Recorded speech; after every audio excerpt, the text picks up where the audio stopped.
aquest cas, tenim 3 fraccions i tenim sumes i restes. Per tant, fem el mateix.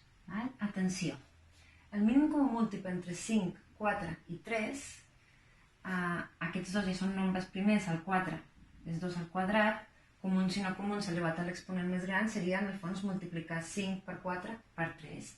5 per 4, 20, 20 per 3, 60. Mireu, 5 per 4 per 3. Us ho posaré aquí perquè us ensenyaré una manera ràpida de saber com heu fet per arribar al 60. Mireu, la pregunta que ens fem és, què li hem fet al 5 per arribar al 60? Una manera que pots fer és tapar, fixa't. Per arribar al 60, al 5, el que li has fet és multiplicat per 4 i per 3. I 4 per 3, què és? 12. Per tant, tu el 5 l'has multiplicat per 12. Per tant, el 7 l'has de multiplicar per 12. 7 per 10, 70. 7 per 2, 14. 70 i 14, 84. Seguint l'ordre, ens trobem un menys i ho posem aquí.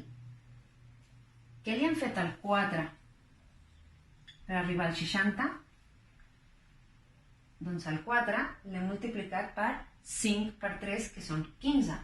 L'hem multiplicat per 15. Per tant, el 3 l'hem de multiplicar per 15. 3 per 15, 45.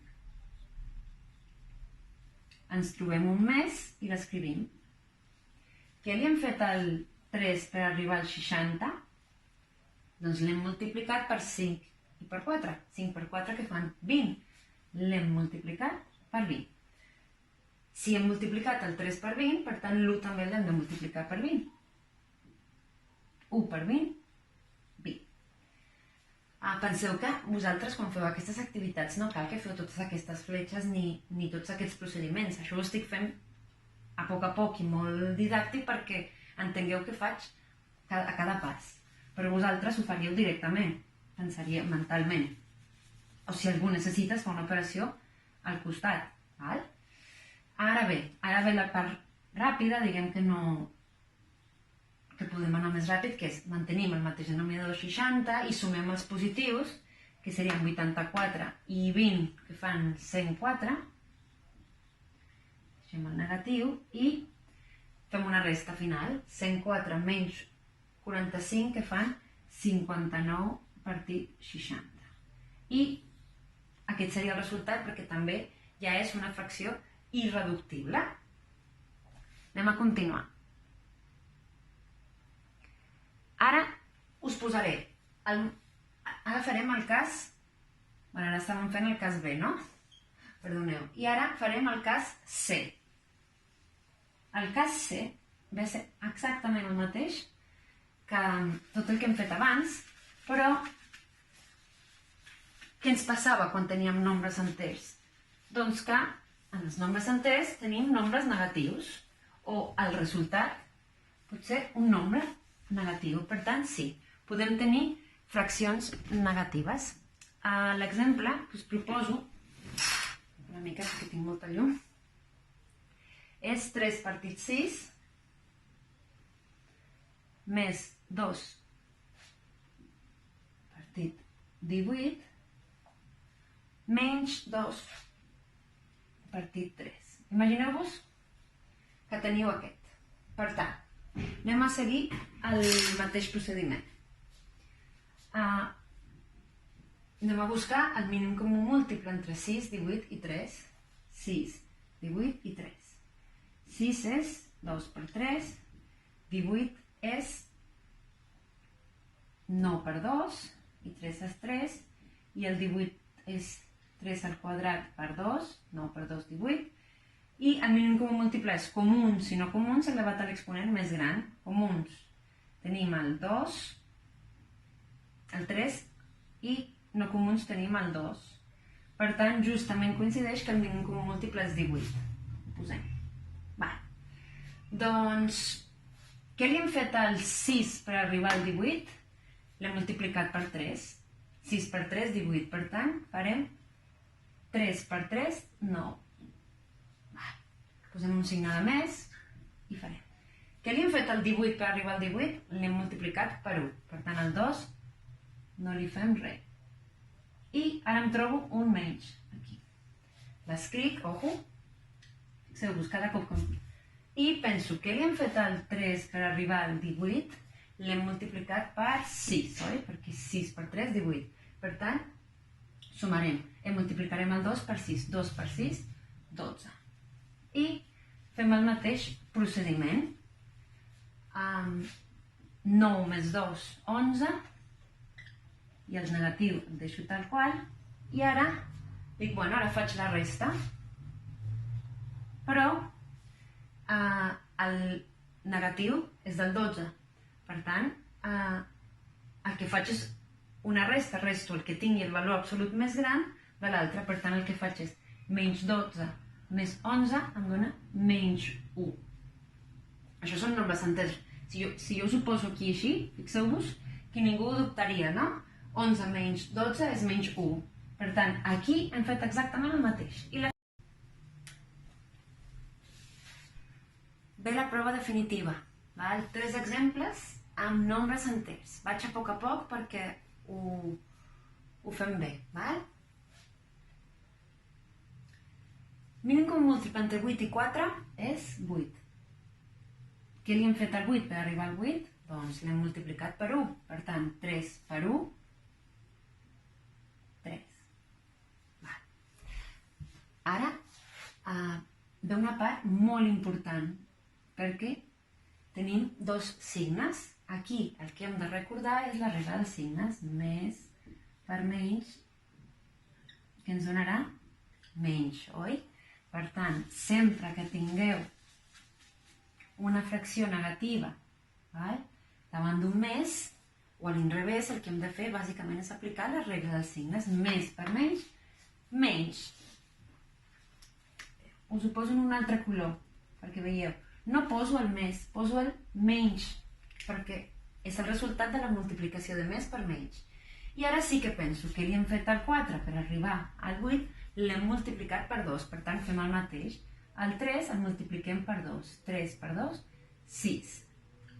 I ara ens queda només posar el mateix denominador i fer més 3 menys 6, que fan menys 3. I aquest seria el resultat de la fracció.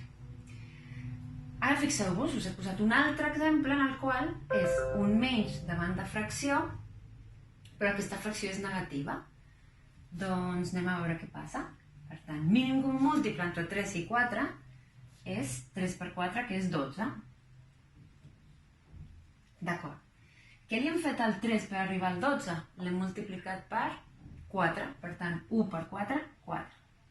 I ara ve el moment delicat. Per tant, menys per menys, què fan? Més. Ojo, canvia el signe. Poso un més aquí. I em pregunto, què li hem fet al 4 per arribar al 12? L'hem multiplicat per 3. Per tant, 7 per 3, 21. I em quedarà 25 partit 12, que no puc simplificar més perquè el 12 no el puc dividir entre 5. Anem a l'últim cas. Faig una línia llarga perquè hem dit que són 3. Mínim comú múltiple entre 2, 7 i 1, recordeu que aquí hi hauria un 1, és 14. I em pregunto, què li hem fet a l'1 per arribar al 14? L'hem multiplicat per 14. Per tant, el 6 l'hem de multiplicar per 14. Però fixeu-vos que he dit el 6. Dic, no, en el fons no és el 6, és el menys 6. Però jo poso el signe directament per no oblidar-me. Per tant, faig 6 per 14. 6 per 10, que són 60. 6 per 4, 24. 60 i 24, 84. Aquí em trobo un més. Com que no té signe negatiu, ho puc posar tranquil·lament. Més. Què li hem fet al 2 per arribar al 14? L'hem multiplicat per 7. 1 per 7, 7. I, finalment, aquí ens torna a passar una situació complicada, delicada, però que si ho fem a poc no ens equivocarem. Menys per menys fa més. Canvia el signe. Per tant, em pregunto ara, què li hem fet al 7 per arribar al 14? L'hem multiplicat per 2. Què li hem de fer, per tant, al 2? També l'hem de multiplicar per 2. 2 per 2, 4. Però jo ja havia posat prèviament el signe, per tant, no em preocupo. Ho veieu? Per tant, ara, aquí, l'únic que hem de fer és sumar. Ho faig en petit. Els positius entre ells i el negatiu. El negatiu el deixo, menys 84. Sumo 7 i 4, que fan 11, més 11. I menys 84 més 11 han d'anar negatiu segur. I 4 menys 1, 3.